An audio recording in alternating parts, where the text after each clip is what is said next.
Hi dear viewers, welcome to my YouTube channel Rajesh English Club. My dear viewers, we have finished 4 lessons in the 4th class so far.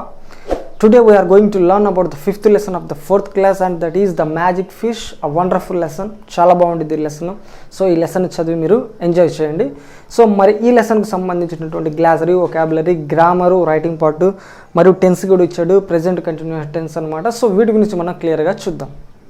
So glossary చూద్దాము. So glossary already మీకు చెప్పినట్టు activities చేసేటప్పుడు text book తీసుకున్నప్పుడు వాటి గురించి నేను explain చేస్తాను. So next vocabulary చూద్దాము. సో వొకాబులరీలో ఈ లెసన్కి సంబంధించి ఆపోజిట్ వర్డ్స్ ఇచ్చాడు. అదేవిధంగా మేక్ న్యూ వర్డ్స్ అనేటువంటి చిన్న కొత్త టాపిక్ ఇచ్చాడు అనమాట. అదేం లేదు, make new words using the letters of the given word.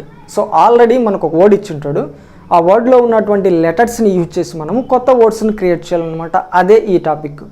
So ఇక్కడ ఒక ఎగ్జాంపుల్ రాశాను, మీరు గమనించండి. Fisher man. సో ఫిషర్ మ్యాన్కి సంబంధించి సో కొత్త వర్డ్స్ ఏమేమి ఉన్నాయి చూడండి. ఫిష్, ఓకేనా. నెక్స్ట్ మ్యాన్, ఎంఏఎన్ మ్యాన్ వచ్చింది.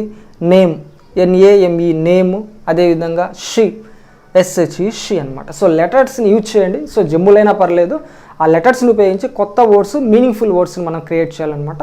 సో వీటికి సంబంధించి ఇంకా 3 or 4 వర్డ్స్ ఉన్నాయి. సో మనం యాక్టివిటీస్ చేసేటప్పుడు వాటి గురించి చూద్దాం. సో నెక్స్ట్ ఆపోజిట్ వర్డ్స్ కూడా ఇచ్చాడు. సో ఈ ఆపోజిట్ వర్డ్స్ని ఒక పజిల్ రూపంలో ఇచ్చాడు. సో ఏదైనా కానీ మనకు ఆపోజిట్స్ అనేటువంటి చాలా ఇంపార్టెంట్ కాబట్టి వాటికి ఆన్సర్స్ని నేను ఆల్రెడీ రాశాను అనమాట. ఒకసారి గమనించండి. So kind opposite unkind, tall short, beautiful ugly, serious playful అనమాట. Next foolish wise, happy unhappy, big small, near far, grant refuse. So వీటిలో మీకు కొన్ని తెలిసింటి ఉంటాయి, కొన్ని తెలియంటివి ఉంటాయి. సో వీటిని మటుకు మనం జాగ్రత్తగా గుర్తుంచుకోవాలన్నమాట. సో నెక్స్ట్ గ్రామర్ పార్ట్కి వద్దాము. సో ఈ గ్రామర్ పార్ట్లో ఆల్రెడీ మనం 3rd క్లాస్లో డీల్ చేసినటువంటి టాపిక్సే ఇచ్చాడు. సో మరొకసారి రివిజన్ లాగా అనమాట. సో ఒకసారి జాగ్రత్తగా గమనించండి. ఇక్కడ నేను 2 ఎగ్జాంపుల్స్ రాశాను, ఇక్కడ ఒక 2 ఎగ్జాంపుల్స్ రాశాను. ఒకసారి గమనిస్తే ఈ అండర్లైన్ వర్డ్స్ ఉన్నాయి కదా, ఈ లివ్డ్ అనేటువంటి ఈ వర్డ్, కాల్డ్ అనేటువంటి ఈ వర్డ్ ఒకసారి గమనిస్తే ఇవన్నీ కూడా యాక్షన్ వర్డ్స్ కదా. సో యాక్షన్ వర్డ్స్ని మనం ఏమంటాం? వర్బ్స్ అంటాం. దట్టు ఇవన్నీ కూడా కంప్లీటెడ్ యాక్షన్స్, అంటే ఫినిష్ అయినటువంటి యాక్షన్స్. ఇవన్నీ కూడా పాస్ట్ టెన్స్లో ఉన్నాయి. యాక్చువల్గా ఈ 2 సెంటెన్సెస్ కానీ ఇవి కానీ ఈ 4 సెంటెన్సెస్ కూడా సింపుల్ పాస్ట్ టెన్స్లో ఉన్నాయన్నమాట. అది గుర్తుంచుకోండి, సింపుల్ పాస్ట్ టెన్స్. సో దానికి స్ట్రక్చర్ ఎలా ఉంటుంది? Subject plus V2 plus object అనమాట. సరే, అయితే ఒకసారి గమనించండి. ఈ వర్బ్స్కి చివర ఈడి ఎండింగ్స్ ఉన్నాయి, అవునా? ఈ పాస్ట్ వెబ్స్ చివర ఈడి ఎండింగ్స్ ఉన్నాయి. సో పాస్ట్ టెన్స్లో కానీ పాస్ట్ పార్టిసిపుల్లో కానీ ఒక వర్బ్కి చివర ఈడి ఎండింగ్స్ ఉంటే వాటిని మనము రెగ్యులర్ వర్బ్స్ అంటాం. ఆల్రెడీ చెప్పాం మనం వీటి గురించి. రెగ్యులర్ వర్బ్స్ అంటాం అనమాట. So verb which is called regular verb, it has the E D endings in the past and past participle. So E D endings ఉంటాయన్నమాట వాటి యొక్క పాస్ట్ కానీ పాస్ట్ పార్టిసిపుల్లో కానీ. సో కాబట్టి ఇవి రెగ్యులర్ వర్బ్స్. ఒకసారి ఇక్కడికి రండి. సో ఇక్కడ ఇవి కూడా పాస్ట్ వర్బ్సే, ఫినిష్డ్ యాక్షన్సే. బట్ ఇక్కడ ఈడి ఎండింగ్స్ ఏమన్నా ఉన్నాయా? లేవు. సో ఈడి ఎండింగ్స్ లేవు కాబట్టి వీటిని మనం ఇర్రెగ్యులర్ వర్బ్స్ అంటాం. సో ఇది గుర్తుంచుకోవాలి. A verb which doesn't follow the above rule, that is called an irregular verb. ఈ రూల్ ఫాలో కాకుంటే, అంటే ఈడి ఎండింగ్స్ లేకపోతే వాటిని మనం ఇర్రెగ్యులర్ వర్బ్స్ అంటాం. చూడండి ఇక్కడ, he caught a big golden fish, she won a crown అనమాట. సో ఇవి రెగ్యులర్ వర్బ్స్, ఇవి ఇర్రెగ్యులర్ వర్బ్స్. వీటిని జాగ్రత్తగా గుర్తుంచుకోండి. నెక్స్ట్ పంక్చువేషన్ మార్క్ కింద మనకి కొటేషన్ మార్క్స్ లేదా ఇన్వర్టెడ్ కామాస్ ఇచ్చాడు. సో ఇలా ఉంటాయి. మనం చాలా ఎగ్జాంపుల్స్ని గమనించుంటాం. ఒకసారి ఇక్కడ మీకోసం 2 ఎగ్జాంపుల్స్ రాశాను, ఒకసారి గమనించండి. Abhiram said my wife wants a palace now. So ఇక్కడ my wife wants a palace now అనేటువంటిది ఇన్వర్టెడ్ కామాలో ఉంది. అదేవిధంగా what a beautiful palace said Abhiram. So ఇక్కడ ఈ వర్డ్స్ ఇన్వర్టెడ్ కామాస్లో ఉన్నాయి. ఏంటి ఇన్వర్టెడ్ కామాస్లో వర్డ్స్ ఏవైనా కానీ లేదా సెంటెన్సెస్ కానీ ఉంటే మీనింగ్ ఏంటంటే, these words are sentences are directly spoken by the speaker. Speaker డైరెక్ట్గా అతని నోటి నుంచి వచ్చినటువంటి మాటల్ని మనం ఇక్కడ చెప్పేటప్పుడు ఇలా ఇన్వర్టెడ్ కామాస్లో పెడతాం. మీరు డైరెక్ట్ స్పీచ్ని మీరు గమనించుంటే డైరెక్ట్ స్పీచ్లు అన్నీ ఇలా ఉంటాయన్నమాట. సో వీటిని మనం ఇండైరెక్ట్ స్పీచ్లోకి మారుస్తాం. అది కూడా ఒక ఇంపార్టెంట్ గ్రామర్ టాపిక్. సో ఇట్లా డైరెక్ట్గా వాళ్ళు చెప్పినటువంటి మాటలను మనం చెప్పేటప్పుడు వాటిని ఇన్వర్టెడ్ కామాస్లో పెడతామన్నమాట. అది వీటి గురించినటువంటి ఇన్ఫర్మేషన్. నెక్స్ట్ మనకి ప్రెజెంట్ కంటిన్యూస్ టెన్స్ అనేటువంటిది ఇచ్చాడు. సో దీని గురించి ఒకసారి చూద్దాం. మరి ప్రెజెంట్ కంటిన్యూస్ టెన్స్ని చూద్దాము. చాలా ఇంపార్టెంట్ టెన్స్ అనమాట ఇది. ఏంటంటే దీని ఉద్దేశం, సో ప్రెజెంట్ కంటిన్యూస్, ప్రస్తుతం జరుగుతుండాలి. Action is in progress. Action అనేటువంటిది కంటిన్యూస్లో లేదా ప్రోగ్రెస్లో ఉండాలి, జరుగుతూ ఉండాలన్నమాట. సో అట్లాంటి సెంటెన్సెస్ అన్నిటినీ కూడా మనం ప్రెజెంట్ కంటిన్యూస్లో చెప్తాం. సరే, దీని యొక్క స్ట్రక్చర్ని మనం గమనిస్తే subjective plus am is are వస్తుందండి. ఇక్కడ హెల్పింగ్ వర్బ్స్ వస్తాయి. Am is are plus verb ing form అనమాట, V1 ఇంగ్ ఫామ్, ఎందుకంటే కంటిన్యూస్ ఉంది కాబట్టి, ప్లస్ ఆబ్జెక్ట్. ఇది దీని యొక్క స్ట్రక్చర్. మరి సబ్జెక్ట్స్ మనం గమనిస్తే 7 సబ్జెక్ట్స్ ఉంటాయని చెప్పాను. అవేంటంటే I, we, you, they, he, she, it అనమాట. సరే, సబ్జెక్ట్స్ 7 ఉన్నాయి, మనకు హెల్పింగ్ వర్బ్స్ 3 ఉన్నాయి. సో ఈ 7 సబ్జెక్ట్స్ వీటిని పంచుకుంటాయి. మరి దేనికి ఎంత వస్తుందో చూద్దాం. Am, is, are. ఇక్కడ మీరు గమనిస్తే యామ్ ఎప్పుడు కూడా ఐతో వస్తుంది. ఐతో తప్పక యామ్ ఏ సబ్జెక్ట్ తోటి రాదు, అది మీరు క్లియర్గా గుర్తుంచుకోండి. So I am. నెక్స్ట్ సింగులర్స్కి ఈజ్ వస్తుందండి. సింగులర్స్, థర్డ్ పర్సన్ సింగులర్స్ చూడండి. ఇక్కడ హీ కానీ, షీ కానీ, ఇట్ కానీ ఏదైనా సింగులర్ నేమ్ తీసుకోండి, రమేష్ అనేటువంటి నేమ్ తీసుకోండి. ఈ సింగులర్ నౌన్స్ అన్నిటికి కూడా ఈజ్ వస్తుంది. అదేవిధంగా ప్లూరల్స్కి ఆర్ వస్తుంది అనమాట. అంటే we are, you are, they are, ఇట్లాంటి ప్లూరల్స్కి ఆర్ వస్తుంది. సో ఐకి యాము, సింగులర్స్కి ఈజ్, ప్లూరల్స్కి ఆర్. సో నెక్స్ట్ వర్బ్ ఏదైనా తీసుకోండి.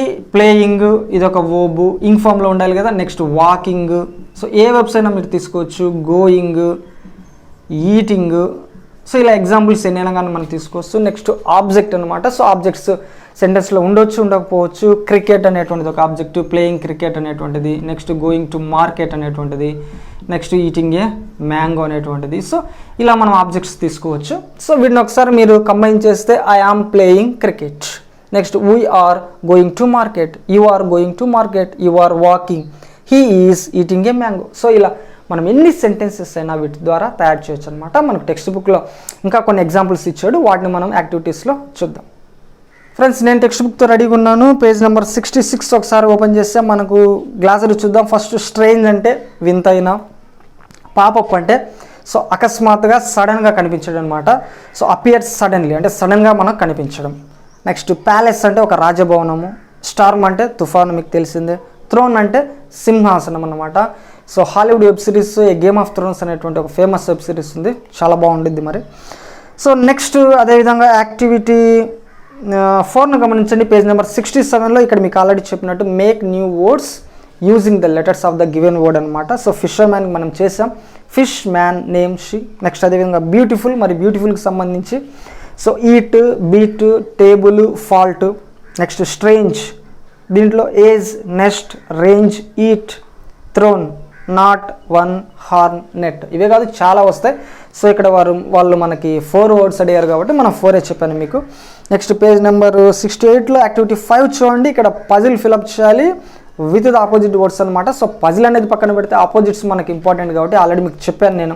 Kind, unkind, tall, short, beautiful, ugly, serious, playful, foolish, wise, happy, unhappy, big, small, near, far, grant, refuse అనమాట. Next activity 6 గమనిస్తే ఇక్కడ న్యూ సెంటెన్సెస్ మనం తయారు చేయాలన్నమాట ఈ వర్డ్స్ని యూజ్ చేసి. సరే, ఇవి మనకు అంత యూజ్ అవుతాయంటే సో చెప్పలేము. సో అందుకని నేనైతే ఆన్సర్స్ అయితే ఇస్తున్నాను. సో మీరు అవసరమైనప్పుడు వీటిని ఉపయోగించుకోండి. ఫస్ట్ హట్ అనేటువంటిది ఇచ్చాడు, ఆల్రెడీ వాడే ఇచ్చాడు. The hut was near the sea, pop up అనమాట. The fish popped up its head out of the blue sea. So ఆ ఫిష్ అనేటువంటి తల పైకెత్తింది అనమాట ఆ సముద్రంలో. Next surprise, Abhiram was very surprised, అతడు చాలా ఆశ్చర్యపడ్డాడు. Enough, this house is not big enough, ఇది అంత పెద్దది కాదు. గ్రాంట్ అనమాట. O fish please grant me a wish, ఓ చేప నాకు ఒక వరాన్ని ప్రసాదించని అడుగుతాడు అభిరాము. నెక్స్ట్ రూలరు అంటే లీడర్ అనమాట. The country was without a ruler after the queen dead. So ఇలా మనం ఈ వర్డ్స్ని సెంటెన్స్లో పెట్టేసి న్యూ సెంటెన్స్ని తయారు చేయొచ్చు అనమాట. నెక్స్ట్ మనము గ్రామర్ చూసుకున్నట్లయితే యాక్టివిటీ 8 పేజ్ నెంబర్ 69 అనమాట. సో ఆల్రెడీ ఎగ్జాంపుల్స్ నేను ఇక్కడ ఎగ్జామ్స్లో తీసుకున్నాను. సో ఇవన్నీ రెగ్యులర్ వర్బ్స్, ఇర్రెగ్యులర్ వర్బ్స్ గురించి ఇచ్చాడు. సో యాక్టివిటీ 9లో వీటికి సంబంధించినటువంటి రెగ్యులర్ వర్బ్స్ని, ఇర్రెగ్యులర్ వర్బ్స్ని మనం ఫైండ్ చేయాలన్నమాట. అవి లెసన్లోని పిక్ చేయమన్నాడు. సో నేనైతే చేశాను మీకోసం. సో రెగ్యులర్ వర్బ్స్ చూడండి. Granted, past, asked, surprised, called, looked. ఓకేనా. సో ఈడీ వచ్చేటట్టు చూసుకుంటే అవి రెగ్యులర్ వర్బ్స్ అనమాట. నెక్స్ట్ ఇర్రెగ్యులర్ వర్బ్స్ చూసినట్లయితే began, did, vent, took, saw, came. So వీటికి చివరి ఈడీలు లేవు కదా. సో ఇవి ఇర్రెగ్యులర్ వర్బ్స్ అనమాట. నెక్స్ట్ యాక్టివిటీ 10 ఒకసారి గమనించండి. పేజ్ నెంబర్ 70లో ఇక్కడ మనకి ఆల్రెడీ మీకు చెప్పాను కొటేషన్ మార్క్స్ లేదా ఇన్వర్టెడ్ కామర్స్ అనేటువంటిది ఇచ్చాడు. So we use inverted marks, quotation marks to refer to the actual words spoken by the speaker, these are known as inverted commas. So మనం చెప్పింది అనమాట ఇక్కడ మ్యాటర్. సో ఎగ్జాంపుల్స్ కూడా ఇచ్చాడు. So అవి వాళ్ళు డైరెక్ట్ చెప్పినటువంటి వర్డ్స్ని ఇన్వర్టెడ్ కామాస్లో పెట్టాడు అనమాట, అంతేం లేదు. సో యాక్టివిటీ 11 ఒకసారి గమనిస్తే మనము ఇచ్చినటువంటి సెంటెన్స్లో ఇన్వర్టెడ్ కామాస్ ఎక్కడ అవసరమైతే అక్కడ పెట్టాలి. ఫస్ట్ సెంటెన్స్ చూడండి, మై మదర్ సెడ్, తర్వాత పెట్టండి inverted commas. Never tell lies. So never tell lies అనేటువంటి ఈ వర్డ్స్కి అట్షోర్ ఎట్షోర్ ఇన్వర్టెడ్ కామాస్ అనేటువంటి ఉండాలన్నమాట. సో ఇన్వర్టెడ్ కామాస్ మధ్యలో ఈ వర్డ్స్ ఉండాలి. అదేవిధంగా did you finish the project work. So ఈ వర్డ్స్ అనేటువంటి ఇన్వర్టెడ్ కామాస్ మధ్యలో ఉండాలి. Next we are ready to learn. Next how interesting the film is. So ఇవి వాళ్ళు డైరెక్ట్గా చెప్పినటువంటి సెంటెన్సెస్ కాబట్టి వీటిని మనం ఇన్వర్టెడ్ కామాస్లో పెట్టాం. నెక్స్ట్ యాక్టివిటీ 15 ఒకసారి మీరు గమనిస్తే, సో ఒకసారి 14 చూడండి, పేజ్ నెంబర్ 72. ఇక్కడ సో ఈ చిల్డ్రన్ చేసేటువంటి పనులన్నీ ఇచ్చాడు. సో అన్ని ఇంగ్ ఫామ్లో అనమాట జరుగుతున్నాయి కాబట్టి వాటిని ఇంగ్ ఫామ్లో రాయాలన్నమాట. సో ప్రెజెంట్ కంటిన్యూస్ టెన్స్కి సంబంధించినటువంటి పిక్చర్ ఇది. ఒకసారి పక్కన గమనిస్తే we are playing cricket, Madhu is swinging, Rani and Geeta are sliding, they are running అనమాట. సో మీరు ఒకసారి గమనించండి, ఇక్కడ అండర్లైన్ చేసినటువంటివి యాక్చువల్గా ఫస్ట్ ఎగ్జాంపుల్లో ఆర్ ప్లేయింగ్ కింద అండర్లైన్ చేయాలి, వాడు ప్లేయింగ్ క్రికెట్ కింద అండర్లైన్ చేశాడు. మీరు ఒకసారి దాన్ని మార్చుకోండి, ఆర్ ప్లేయింగ్ కింద అండర్లైన్ చేసుకోండి. Is swinging, are sliding, are running అనమాట. అంటే ఈ హెల్పింగ్ వర్బ్స్కి V1 ప్లస్ ఇంగ్ ఫార్మ్స్ ఇచ్చాడు. సో అవే మనకు ప్రెజెంట్ కంటిన్యూస్ టెన్స్లో ఉన్నాయనేటువంటి దానికి గుర్తు అనమాట. So the underline parts indicate that the action is in progress, right. So they are in the present continuous tense. Present continuous టెన్స్లో అవి ఉన్నాయి. సో ఒకసారి సబ్జెక్ట్స్ తీసుకున్నాడు. సో నెక్స్ట్ అదే హెల్పింగ్ వర్బ్స్ తీసుకున్నాడు. పక్కన రెస్ట్ ఆఫ్ ద సెంటెన్స్ అనేటువంటిది ఇచ్చాడు, అంటే వెర్బింగ్ ఫామ్ ప్లస్ ఆబ్జెక్ట్ కలిపి అనేటువంటిది ఇచ్చాడు. సో మనం ఇక్కడ చెప్పాం కదా ఆల్రెడీ. సో ఐ యామ్ తీసుకోండి, మీరు ఏ ఎగ్జాంపుల్ అని తీసుకోవచ్చు. You are, we are, they are, he is, she is, it is. Next verb ing form object అనేటువంటి ఏవైనా తీసుకోండి. సో ఇలా మనం ఎన్ని రకాలైనటువంటి సెంటెన్సెస్ అయినా కూడా ఇక్కడ రాయొచ్చు అనమాట. సో మనకి ఇంపార్టెంట్ ఏంటంటే ఇక్కడ ఈ హెల్పింగ్ వర్బ్స్ ఏ సబ్జెక్ట్కి ఏ హెల్పింగ్ వర్బ్ వస్తుంది అనేటువంటిది ఇంపార్టెంట్. వాటిని మనం గుర్తుంచుకుంటే ఇట్లాంటి ఎగ్జాంపుల్స్ ఏవైనా కూడా రాయొచ్చు అనమాట. సో ఇది అండి ఈ 5th క్లాస్ సంబంధించినటువంటి ఎక్స్ప్లెనేషన్. సో మరొక క్లాస్లో మరొక వీడియోతో కలుసుకుందాం. బాయ్.